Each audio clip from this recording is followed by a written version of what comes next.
evening and welcome to Phases the Next Level. I'm your host, Dim Villette Sunshine, and I have Miss Tia with me this evening, and we're going to be discussing HS, which is, let me see if I can get this right. It is HIDRADENITIS suppurative. Is that correct, Tia? HIDRADENITIS suppurative. I messed it all up. So yeah, so we'll have you to get that right. But anyway, I am Tia. I'm very thankful for you being here and willing to share your story. And I know you're one of many that that has HS with it, and just feels like there's no one paying attention really. And so we want to make sure that we continue these conversations to get them out everywhere we can possibly get it out. People will pay attention just like they would pay attention to diabetes or cancer or whatever, and so that's what our purpose is. So I want to start out by asking you, can you just describe kind of what HS is to the viewer so they'll understand what we're having the conversation about? It's a chronic long-term skin disease, and it affects the underarms, under the breast, the growing area, the thighs, and the buttocks. And so what happens is that you get these recurrent, painful, ball-like nodules or lumps in those areas.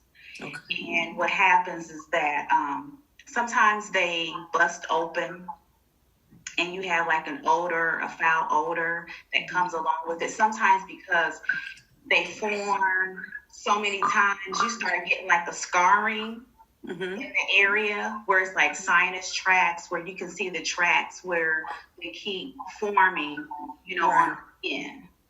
So they, when I was doing some of my research, it said what theory is that it is a defect in the hair follicles. So hair follicles get clogged up, and then once it get clogged up, it causes the follicle to flare and it's bust open. So that kind of what happens. So can you tell me at what age did you become diagnosed with HS, and what was that process? Because people may be living with it and don't have a clue what it is. So can you kind of explain that? I believe I've had it all my life, because really the research that I did, it said that it really starts with children who are going through adolescence. So, or I should say puberty. So if you have a girl or a boy between the ages of 8 and 15, when those sex hormones start to take, they start becoming more present, manifesting themselves, that's when you're going to start noticing that. And I think when I was younger, I did have a lot of problems with not being able to find the right deodorant for my underarms, having a strong odor. And so I really believe it did happen somewhere around 12, 13. But I wasn't officially diagnosed until 2017 in July. Wow. So just really recently. Yeah, just really recently. But really, it does manifest itself between the ages of 8 and 15, because, boys and girls, puberty takes, puberty starts earlier in girls and it starts later in boys. So between that range of 8 and 15, and again, like I said, I remember having issues with the odorant, and I believe that's when it really began to manifest itself. But like I said, I didn't find out until like almost 2 years ago. So you're living with this disease for 20 something years and you don't know, and you're suffering, you're tired, you have low energy, you have all this stuff going on with your body, and you're not understanding why you have these bulls. I thought it was just staph. Yeah. Because when your thighs are rubbing or under your breasts, you're thinking it's staph or MRSA, something like that, or resistant staph, or you're thinking because you're overweight, Yeah. You know, you're rubbing and everything. And all the times I have been going to my gynecologist and going to these different doctors, no one said you need to go see a skin specialist, a dermatologist. Mm-hmm. But in 2017, I had gone to a new PCP, and she's a Black doctor, a Black physician, and that is how I got diagnosed. So, Black woman. So was it, so the Black doctor was your PCP, or was she your? She's my primary care physician. Gotcha. Okay. I talked to another girl, young lady, that had it, that is right here where I'm from, and never knew it, but have issues. And I want you just to tell me if you've gone through anything like this. She would have issues with, like, people thinking she's not clean because they would smell her, but they really are clean people. Or she would get really depressed because people would talk about her really bad, and it's not anything you can control. And so she found out when she was 8 years old. And so that's really early, on the early end of it. Yes. Did you ever have issues with, so you said the deodorant thing, but they said it's like a really loud smell, really bad smell. It is. It is a very. You can't get rid of.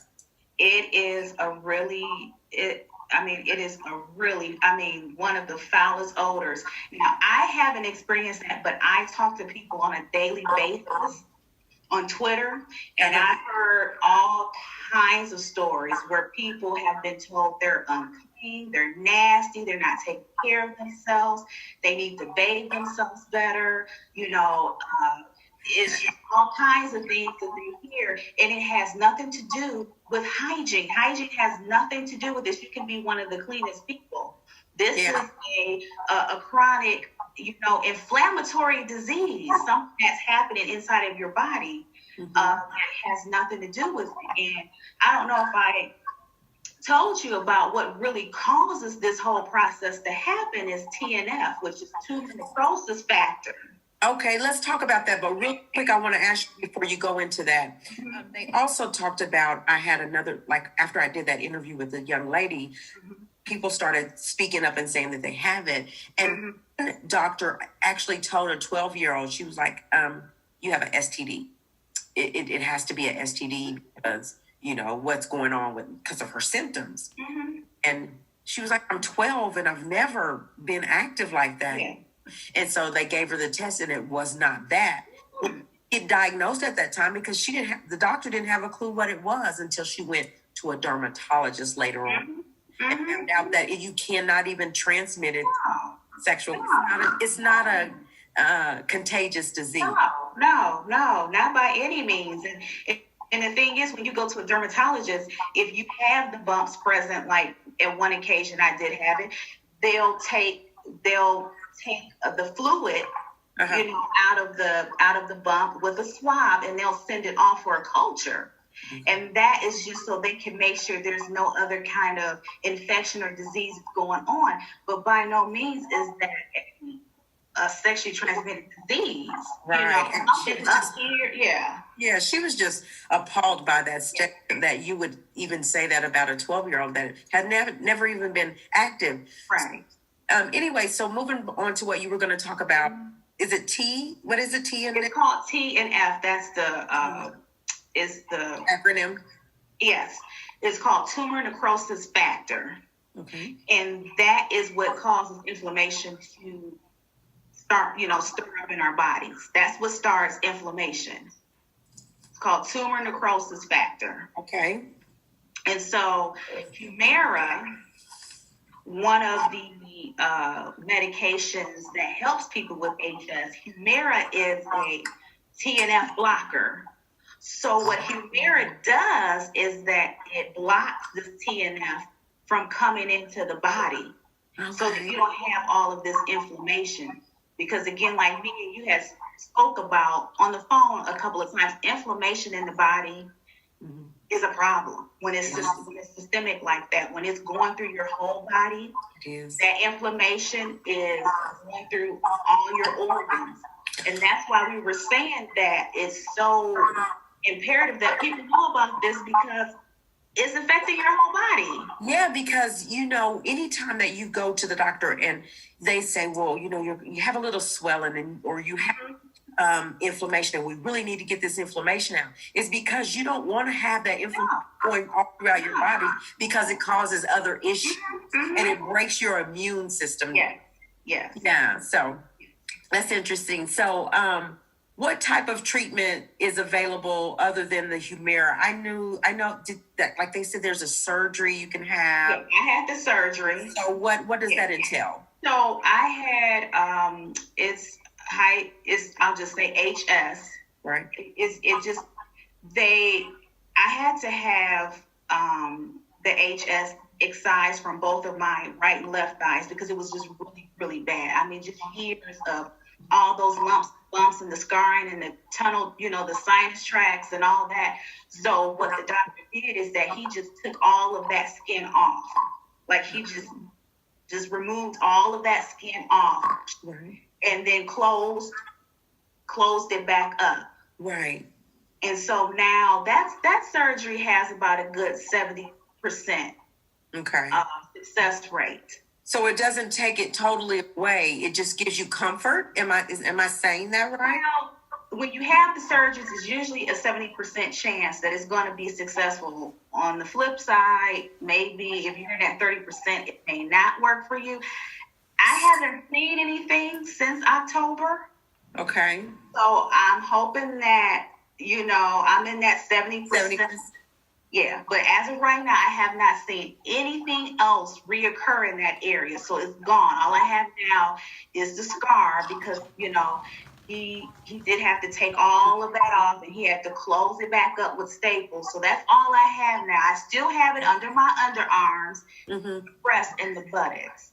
So will they do it on any area? Do the surgery on any area of your body? Yes, the surgery can be done on any areas. If you have the under area is done, the underarms, they want to try to do one at a time because it's going to be hard for you to try to maneuver with no hands. That's right. In the breast, they try to do that, I believe, in stages as well, because with the breast, since you have so much breast tissue, you have to be careful. If you are a nursing mother or if you want to nurse in the future, they have to be careful about what they're taking out if you want to nurse a child in the future. Right. Yeah, I get that. That makes sense. So they say that I hear that the lumps can be anywhere from pea size to maybe marble size, and that they can get in your scalp. I once we did the interview, the very first one ever, a guy responded. It was a man. Normally it's females that are responding. Right. It was a male that responded, and he said he would get the bumps in his scalp. And they would be like from pea size to marble. Have you gotten them in your scalp? And do they get any bigger than that? I've never heard of the scalp because all the information I've seen has only been, the underarms, the breasts, chest area, growing buttocks. Maybe he had some other kind of disease that was either mimicking it. But the size can go from small to large. Okay. I mean, they can get kind of big and they can get nasty. Yeah, he's it kind of seems like it shows up in areas that are hidden, areas, maybe the worst. It's what I'm getting from that. Right. So tell me, how can you tell when you're about to have an episode? And is it of any certain time of the year, that it comes, or that it's worse, or whatever? Know that you're going to have an onset. You can start feeling it. I can start feeling the burning, the tingling. And of course you start seeing the formation of the nodule, the lump. Yeah. That's, you start feeling that. And it's just, because like for me, I really cannot wear deodorant. I try not to wear it unless I'm going out, special occasions or something like that. Because if I do wear the deodorant, I do get the flare-ups and they are really bad.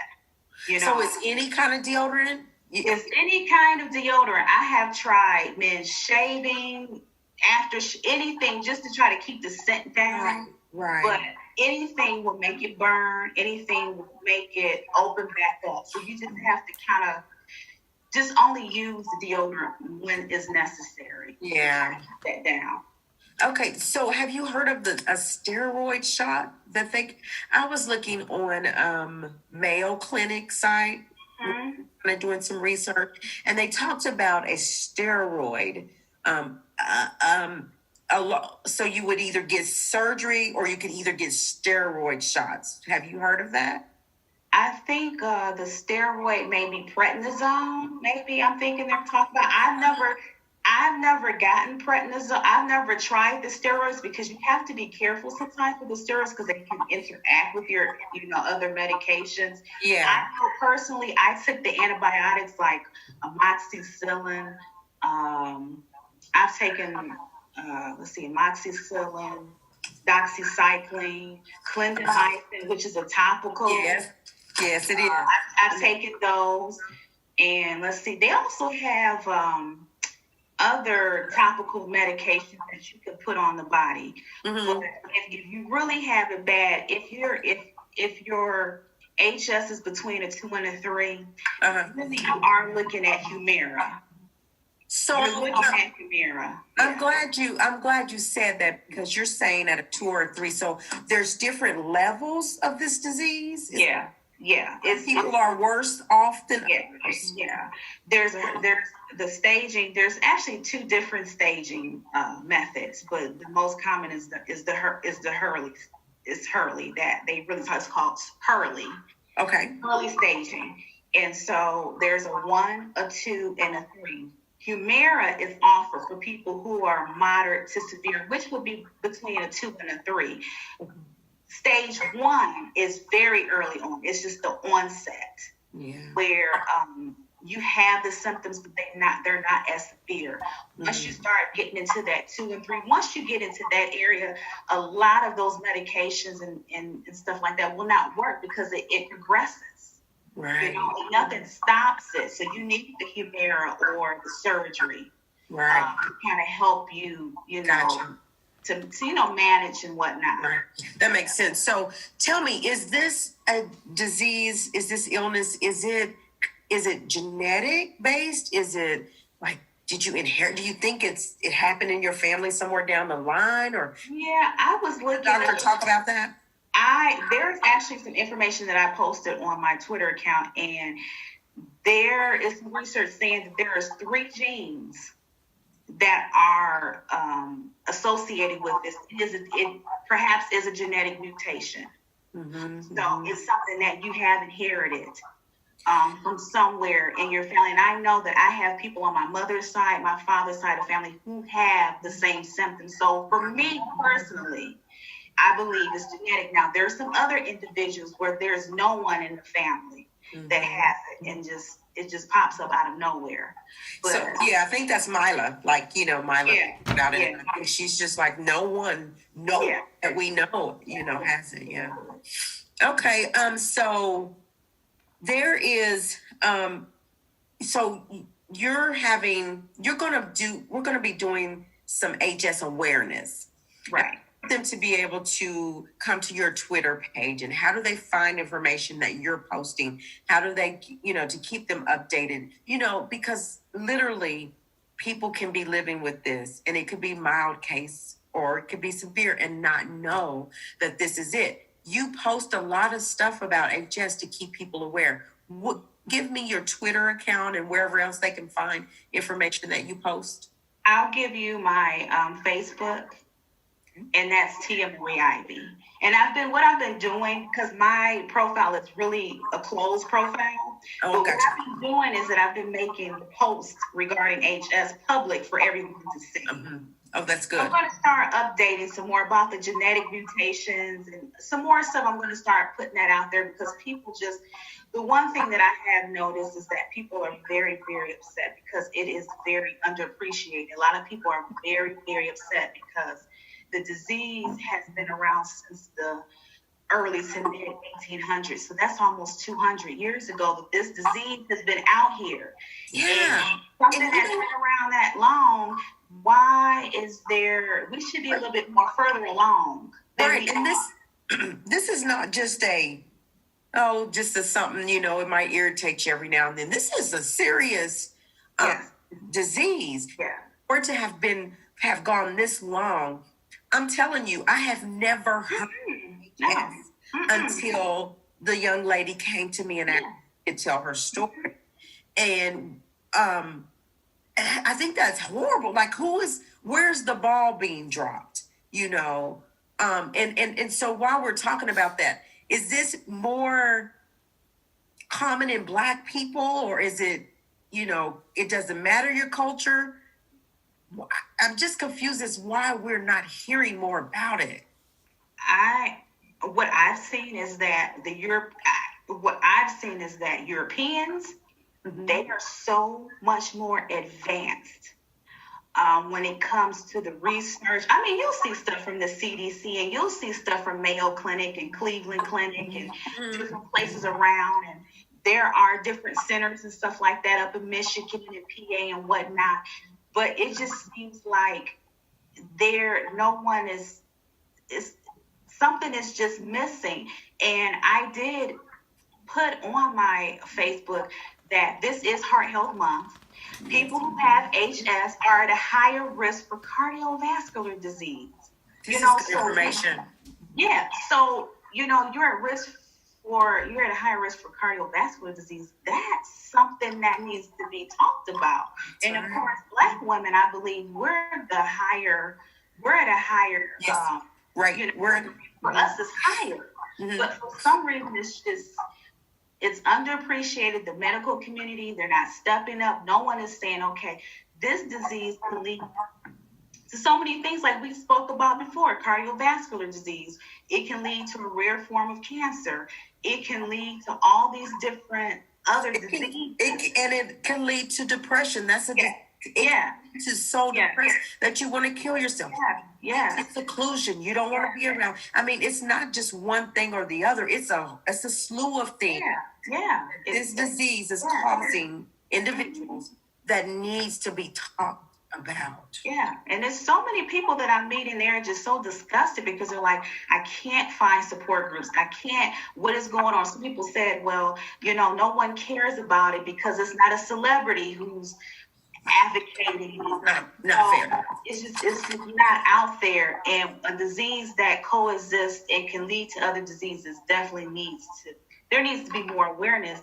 It's just like how to do it. There's plenty of people talking about it. But again, it's not enough exposure. People are still just like, oh, well, whatever. So, even like physicians, I don't know. It's just, I don't hear. I just, if I had never interviewed Mila, I wouldn't have known about you. No. I wouldn't have known about the guy in Canada. I wouldn't have known about the person in Australia. I wouldn't have known the person in No Water because people just don't talk about it as though, oh, well, you got it. And, here's some information on the website. Go look at it, and that's it. And it's not fair. No, it's not. So what is your plan to keep the movement going, keep it out there, keep people aware? I mean, I know it's just almost like you have to take the steps to get it out there if you care enough about others as well. Just each month, just keep putting the information out. That's why, like I put out that, this month is Heart Health Month, and HS is related to that. If you have HS, you may also have some type of form of cardiovascular disease. Just capitalizing on these different, each day or every month, there's always some type of awareness, health. Like next month is Women's History Month. Just capitalizing on these different events and different days, because just to keep the word out there. I mean, because you can talk about it, and then if you never talk about it again, then it's in one ear and out the other. And so no one, they don't hear it. I mean, they hear it at that moment, but you never hear it again. Right. Well, I tell you what, here at Phases the Next Level and any platform that I have, I'm willing to help get it out. If we have to do a every month interview with you, you bring new information in so that people are aware, because this is Heart Health Month. And if that if HS can agitate your heart and have you and cause you problems, that's a big deal. Yeah, that's a huge deal. That's and huge. Yeah. So that's good that you said it, and we'll get this interview out, of course. But then when you know something's coming up, another, and June is HS. Yes, we're definitely going to hook up for June. Yeah. But anything in between that comes up, you let me know. Let's get on here and let's get the word out. I'm willing, and whatever else we need to do it. And then we'll get Mila in here, and we'll get people on board. But we got to keep talking about it. Get somebody moving. It's at least getting something that maybe could cure it or could keep it from coming so often. I don't know, but fine, start somewhere. Right, start somewhere. And it will be good to bring Mila in, young people, because like we said, that's where it starts. It starts in her, it starts young. So and she's so willing. Yeah. She's so willing to talk about it, where as younger she wasn't. It took her till this age, and she's as she is now, to say, hey, I am who I am. Right. Shared with the world, it doesn't matter anymore. Now that we got her to that point, or she's gotten herself to that point, it's good to bring her on as. Yeah, she definitely needs to be heard. So parents can say, like the parents, if you see something going on with your kid's body, that way you can go as soon as possible to a derm, and you can get this treated and get it managed before it gets to a 2 or 3 level, before it gets to Humira, before it gets to surgery, before it gets so bad, because like we were saying, it affects your mental health. It affects your physical health. It's just, you don't want it to get to that level. Right. If it doesn't have to. Right. So you can kind of, maintain it at a stage 1 will be much better. So Tia, I was watching this Dr. Pimple show, right? Yes. And I saw these, and then make me think of you guys, right? Yes. They come with these big bumps on them, but they're not where you're saying, they're out in the open. They're either right here or right in the middle of their forehead or on their knee, but big. There was a young lady that was actually on there. Really? She actually had HS. I'll have to find out the particular episode. Okay. She was actually on her. I think it may have been on her buttocks. Okay. But I did talk to her a little bit on Facebook. So I'm going to find out the episode. Now where we can let people know so they can look at it. Dr. Pimple. Yeah. Maybe we will, next time we get back on, we'll have that, and we can hear too as well. I may be able to get her to come on. Okay. I may be able to reach out to her and see if because she's trying to advocate. I would love to do that, because the fact of the matter is, now all of those people going into Dr. Pimple, and I just started watching it because my daughter turned it on. She's like wanting to watch it every day. So I was like, it reminded me of you guys. So if we could get her, that would be awesome. But I just feel like we just need to keep on every month. I mean, we don't have to just do it every day, but every month, come on and interview. We bring different people on that we can reach. Yes. To tell their stories, because it's not prejudice. You're young or old, and it's a wide range of ages that it'll take. Even after postpartum or postmental. I think it's over menopause. Yeah, I think it's up to like 55. Well, what I saw was like 60 and up. Yeah. Because once you have it, you have it. It just doesn't develop after. I should say it doesn't develop after 55. But once you have it, it does go all the way. Yeah. Got it. Makes sense. Yeah. Well, I thank you so much for. I'm glad we were able to do that. Yeah, and I want to. You're always in my prayers, and for the whole HS thing, all of it, because there's so many things that go on. You don't just carry the disease, but you carry so much more burden from all of it, from the people that are not so nice, and these different emotions, right? And so we want to keep it going. So hopefully when you're ready, you'll get in touch with me, and we'll come back and maybe we'll have another guest on with Mila involved, and we'll just keep going until somebody hears you. Yes. Yeah. I know it's going to happen. It's going to happen. Somehow we're going to the right person is going to see this, and they're going to say, you know what, let me invest in this. Let me put this out there, because that's what it's going to really take. That's right. That's right. Well, I'm on your team, so you just let me. Thank you. I appreciate it. Okay. Anything else you want to share before we go? We know we can reach you. We can see postings at Tia. Is it Marie Ivy? Yes. So Tia Tia Marie Ivy. Yes, that's the Facebook, and all those postings will be made public. Okay, so you guys that are watching, if you're interested in HS, if you're interested in the awareness, if you're interested on being on the team and you want to know more about it, you can go to Tia Marie Ivy on Facebook. I will also be posting some of those posts on my Twitter, my Instagram, my Facebook, my YouTube page, wherever we can get the word out. So Tia, you have a blessed night. You too. Thank you. And to say your prayers. And anybody that's watching, don't forget to subscribe, like, and share, and get on board with HS. Okay, thanks. Bye-bye. Have a good night. Bye-bye. You too.